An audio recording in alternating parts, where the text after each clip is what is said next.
A ficção está cheia de vilões memoráveis. Podemos encontrá-los no cinema, na TV, nos quadrinhos, na literatura. Para quem tem apenas uma relação de consumo com a ficção, que não se dedica a estudar e entender as suas estruturas e funcionamentos, é até difícil entender porque lembramos tanto desse tipo de personagem. Muitas vezes eles roubam completamente a cena e eclipsam o brilho do herói. E eu sei que você está pensando no Coringa do Cavaleiro das Trevas, porque é muito difícil de falar desse tipo de caso e não lembrar dele. Até vilões que alçam ao cargo de protagonistas de suas próprias histórias, como é o caso do Capitão Jack Sparrow de Piratas do Caribe. Pirataria, aliás, é a nossa base aqui. Afinal, antes que todos esses exemplos de vilões carismáticos existissem, existiu um livro e um pirata que influenciou definitivamente a ficção mundial. Nesse vídeo vamos olhar de perto o livro A Ilha do Tesouro,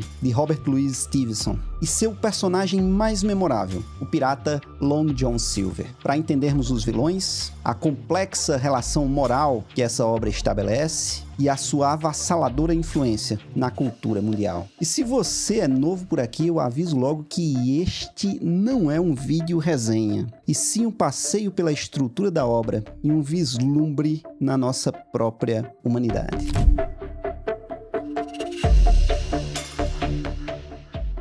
Olá amigos, espero que vocês estejam bem, que nosso Senhor nos abençoe. Eu sou Rodrigo Leão, sou professor, e aqui nesse canal falamos de qualquer coisa desde que tenhamos um bom livro. Histórias de pirataria são tão antigas quanto existem as navegações. A primeira delas é atribuída a um autor desconhecido, o capitão Charles Johnson, que muitos acreditam ser um pseudônimo de Daniel Defoe, o autor de Robinson Crusoe. Mas isso é completamente questionável e muito difícil de comprovar. Aliás, sobre Daniel Defoe, tem um vídeo aqui no canal que é muito bom. Vou deixar o link na descrição, dá uma olhada lá. Porém, teve um livro que fincou de forma inquestionável a sua bandeira preta com desenho de caveira.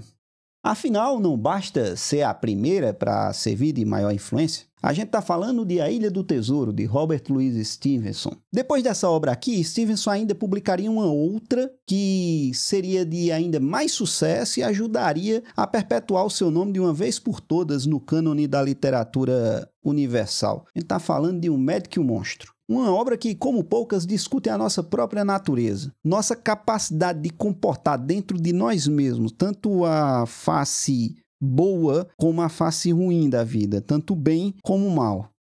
A Ilha do Tesouro é uma obra surpreendente, tanto pelo enredo que apresenta, cheio de reviravoltas, como pela capacidade de abordar temas complexos em uma casca que aparentemente é apenas uma aventura juvenil. O próprio autor não esconde o público-alvo desse livro e declarou abertamente que foi uma história feita para entreter o seu enteado. O protagonista, que também é um narrador, é um molecote aí pelos seus 12 ou 15 anos, que de uma hora para outra se vê envolvido numa aventura cheia de piratas, navios, ilhas e tesouros. Um leitor de nosso tempo não demora muito navegando pelas páginas desse livro e já entende que está diante de uma daquelas aventuras agradáveis que a gente via no final de semana ou numa tarde depois da escola enquanto tomava guaraná e comia um pão com mortadela. Resumidamente, a história conta a trajetória de Jim Hawkins, que com sua mãe e seu pai cuidavam de uma estalagem portuária. Um belo dia recebem a visita de um pirata,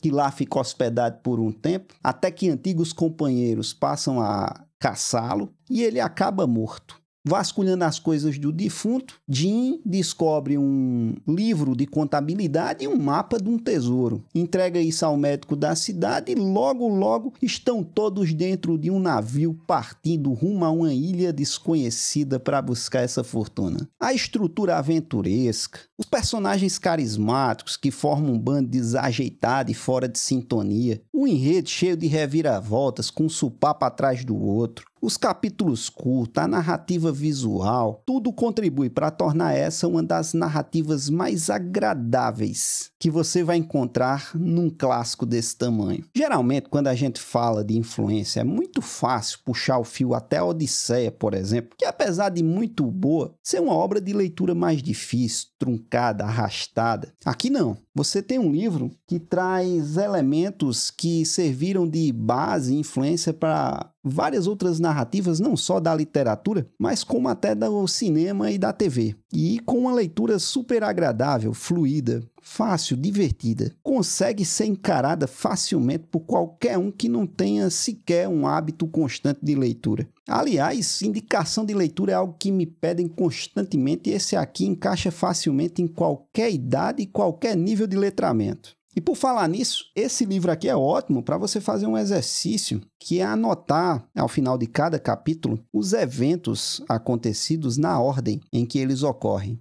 Isso ajuda você a internalizar melhor a estrutura da obra, o que está acontecendo, e também vai treinar a sua mente para quando você pegar um livro, uma história menos linear, conseguir também encaixar os fatos numa determinada lógica, num determinado princípio. Além, claro, de ajudar a sua inteligência como um todo. Tem vídeos aqui no canal sobre anotações, eu recomendo que você dê uma olhada. Toda obra literária é um observatório. Um dos aspectos que mais me fascinam na literatura é essa capacidade de poder vivenciarmos um determinado aspecto da realidade sem necessariamente precisar vivê-lo. E é na obra literária, nesse emaranhado de palavras, frases, que a gente consegue vislumbrar a natureza humana em sua totalidade. Isso é ótimo porque nos afina, nos ajusta, nos torna pessoas melhores. Northrop Frye, um dos maiores críticos literários de todos os tempos, fala disso no seu livro A Imaginação Educada, onde ele dedica um ensaio a nos explicar como a apresentação do horror numa obra literária é capaz de nos fazer entender que não queremos aquilo para a nossa vida. Outra autora que trata desse tema é a filósofa Martha Nussbaum, que defende que a literatura nos ajuda a uma compreensão mais profunda do que é o bem e o mal, nos auxilia na construção da nossa régua da moralidade. Sendo A Ilha do Tesouro uma aventura juvenil, como reconhece o próprio autor, seria ela capaz também de nos proporcionar essas características defendidas pelos grandes críticos? Para entender isso, a gente vai precisar visualizar uma balança que seja capaz de mensurar o bem e o mal. Conforme avançarmos pelos eventos da história, olharmos de perto cada um dos personagens, havemos de vê-la pender para um lado ou para outro, e assim entender como Stevenson apresenta essa face da nossa natureza. Um dos momentos marcantes em que esse conflito de moralidade surge na obra é quando o pirata Billy Bones, o primeiro a aparecer no livro, confronta o respeitado médico Dr. Livesey. Essa cena é muito fácil de ser depurada e colocada na nossa balança. O pirata é mal educado, grosseiro, está embriagado. O médico, por sua vez, é um lorde, um cavalheiro, fino. Ele sequer confronta o pirata no mesmo nível. Enquanto Billy grita, bate na mesa, ele olha com calma, de cima. Não chega nem a pestanejar, até mesmo quando o pirata saca uma arma em sua direção, uma faca. É fácil olhar para essa cena e acreditar que toda obra terá compartimentos fixos, bem definidos, delimitados para essas duas categorias. Aqui, aparentemente, tudo vai ser bem delimitado. O intelecto, a finesse, o cavalheirismo do doutor está para o lado do bem. E a grosseria, a bebida, a violência do pirata fica para o lado do mal. Só que Stevenson, na verdade, está usando das palavras para pregar uma peça na gente. E ele vai segurar essa brincadeira por mais um tempo. Só que antes de ir para o desfecho desse recurso, vamos dar mais uma olhada em alguns fatos que são colocados. Billy Bones é um cara dissimulado. Ele é capaz de parecer cordial, educado, falar manso com você no instante e logo em seguida usar de extrema violência. O Cão Negro e o Cego Pio, outros dois piratas que aparecem logo em seguida na narrativa, seguem o mesmo modo de funcionamento. Eles falam de modo muito cortês, amável, no instante, e logo em seguida apresentam sua face cruel, estirando as suas garras sobre o pobre do narrador, o menino Jimmy Hawkins. É como se o escritor compactasse toda a psicopatia disponível no ser humano em uma pequena célula da narrativa e apresentasse para a gente um personagem que é capaz de transitar entre a amabilidade, a suavidade, a simpatia e a violência, a grosseria em fração de segundos. Ninguém gosta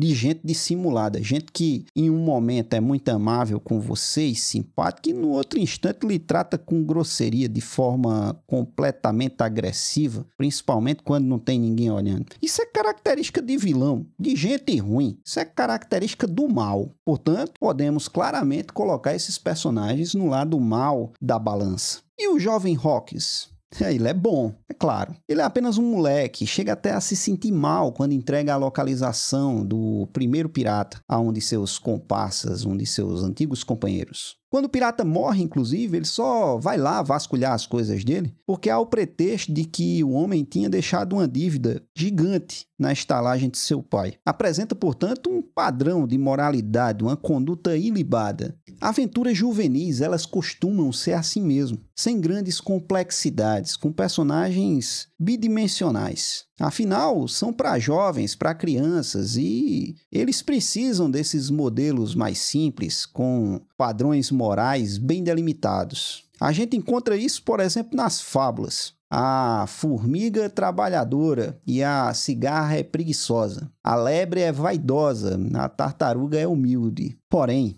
Stevenson não é um escritor comum, e muito menos o é este livro. Eu consigo enxergar várias partes nesse enredo, mas há 3 deles que são fundamentais e conseguem englobar toda a obra: a apresentação, a preparação e a aventura em si. Na apresentação, conhecemos os principais personagens, o contexto da pirataria. Na preparação, outros personagens são inseridos e conseguimos entender o meio pelo qual serão levados em busca da aventura. E na ilha acontece a aventura em si, portanto, a terceira parte. Um personagem marcante é inserido na segunda parte, John Long Silver, que logo que surge, consegue preencher toda a narrativa com sua presença magnética. Enquanto eu esperava, um homem saiu de uma sala lateral de relance. Vi que só podia ser Long John. A perna esquerda tinha sido amputada perto do quadril e embaixo do ombro esquerdo ele usava uma muleta, a qual manejava com magnífica destreza, saltitando como se fosse um pássaro. Era bem alto e forte, com uma caraça do tamanho de um presunto, lisa e pálida, mas sagaz e sorridente. Ele é grande, forte, porém é simpático, amável. E essa é uma imagem que será reforçada conforme a narrativa avança. Ele não é um homem comum, esse mestre Cook, me disse o timoneiro. Frequentou uma boa escola quando era moço e sabe falar que nem um livro quando quer. E é valente. Um leão é nada perto do Long John. Ele também é muito respeitado por todos, o que dá a ele um ar de respeito e autoridade. Toda a tripulação o respeitava e até lhe obedecia. Ele sabia falar com cada um e sabia prestar a cada pessoa um serviço especial. Comigo era incansavelmente bondoso e sempre feliz em me ver na cozinha, por ele mantida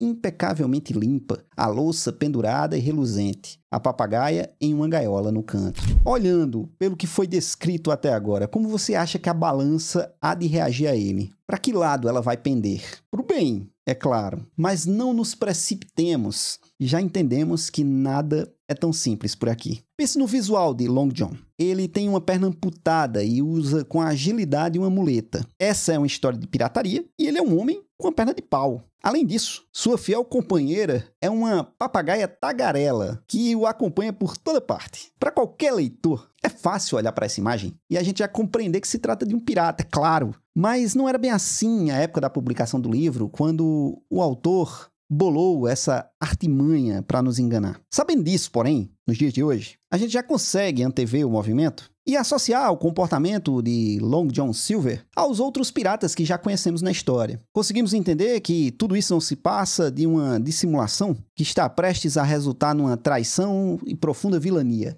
Faz tudo parte do joguinho estipulado por Stevenson e as categorias continuam fixas, inabaláveis, certo? Não necessariamente. A coisa começa a ficar um pouco mais enrolada, afinal não é apenas Silver que irá nos surpreender, mas toda a tripulação. Homens aparentemente confiáveis que acabam se bandeando para o lado dele. No século XX, toda uma corrente de estudos que iniciou principalmente com o trabalho de Stuart Hall, chamada de estudos culturais, começou a interpretar esse tipo de mecanismo, nesse tipo de narrativa, como uma crítica ao imperialismo e ao capitalismo. E apesar de não gostar de boa parte do que os estudos culturais fazem com a literatura, a gente tem que dar o braço a torcer e dizer que realmente faz muito sentido. Ajuda até a gente a entender como é que as coisas são dispostas na nossa balança, qual é a sua dinâmica de funcionamento. O bem e o mal, a princípio, deveriam ser categorias fixas. A gente viu logo no começo que há um conflito entre o médico e Billy Bones e a moral ela é muito bem estabelecida. Inclusive, quando embarcamos no navio, o primeiro conflito entre os tripulantes, o núcleo de comando, se dá justamente porque o capitão gostaria de trabalhar com a tripulação de sua confiança, com homens que ele considera de honra, que ele conheça. Mas estamos falando aqui de piratas e o que é que define a honra desses caras?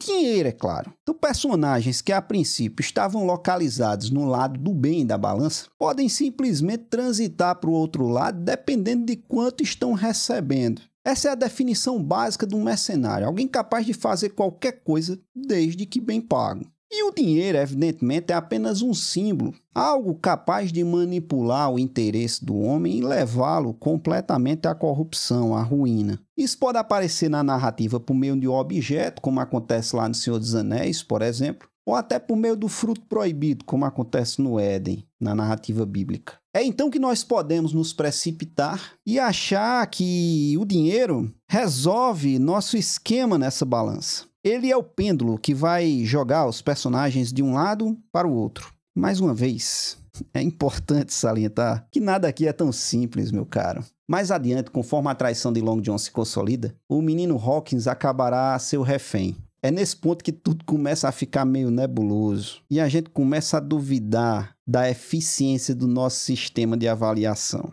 Apesar do susto no primeiro momento, a gente começa a perceber que Silver, na verdade, tem uma afeição genuína pelo menino e passa a protegê-lo da fúria dos piratas em vários momentos. Ele então firma um acordo de colaboração com o pequeno Jim e o moleque chega inclusive a recusar uma proposta de fuga em determinado momento. Tudo por causa do trato que foi firmado com o pirata. Quem propõe a fuga, mesmo isso representando uma quebra de conduta extrema, uma agressão ao código de honra, é o próprio Dr. Livesey, aquele sujeito ilibado do começo da história. Tudo bem que a gente está lidando aqui com piratas, mas um médico está disposto a quebrar o seu código de honra, aquilo que o ajuda a definir-se enquanto personagem, esculhamba completamente o nosso mecanismo de avaliação. Afinal, é esse um dos elementos que ajuda a diferenciar um pirata dos demais personagens. Apesar de eles possuírem um código de honra, esse código não é o mesmo que conduz os personagens como Jim e o Dr. Livesey. A exceção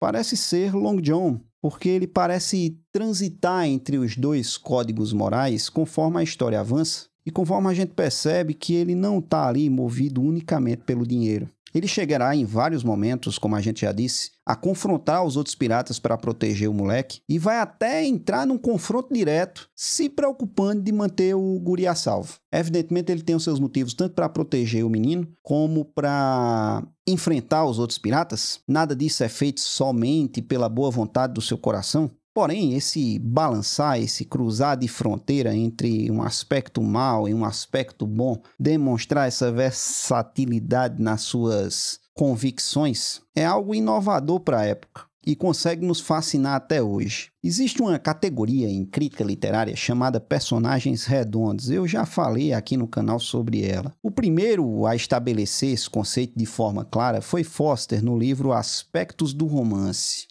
Para ele, um personagem redondo é aquele que, assim como o pirata Silver, é difícil de ser enquadrado numa única categoria. A gente não consegue dizer com segurança se aquele sujeito é bom ou se ele é mau. Perceba que em muitas obras juvenis, em muitas aventuras, o personagem ele assume um aspecto de bondade ou de maldade dentro desse parâmetro moral e vai sustentar ele por toda a narrativa, por toda a obra. Esse é o típico personagem plano, bidimensional. Já quando ele transita, quando ele apresenta lapsos de bondade ou lapsos de maldade, aí a gente tem um personagem redondo. Isso pode acontecer em vislumbres momentâneos durante a narrativa, E pode acontecer até durante um processo de transformação do personagem. O narrador, por exemplo, passa por algo similar a isso, de transformação. Já que ele chega até mesmo a ter que utilizar o recurso da violência, que lembre, a gente colocou lá no começo como um aspecto da maldade, quando se vê numa situação em que não tem para onde fugir. E isso é bom, um personagem que é capaz de mostrar o seu lado bestial é excelente, até para uma aventura juvenil. Ajuda o jovem a entender que o mundo não é feito de algodão doce. Por vezes a gente precisa assumir a postura de vilão para executar a coisa certa. Por mais que isso soe contraditório para quem não está acostumado com as contradições da realidade. Quando você terminar a leitura da Ilha do Tesouro, ficará uma sensação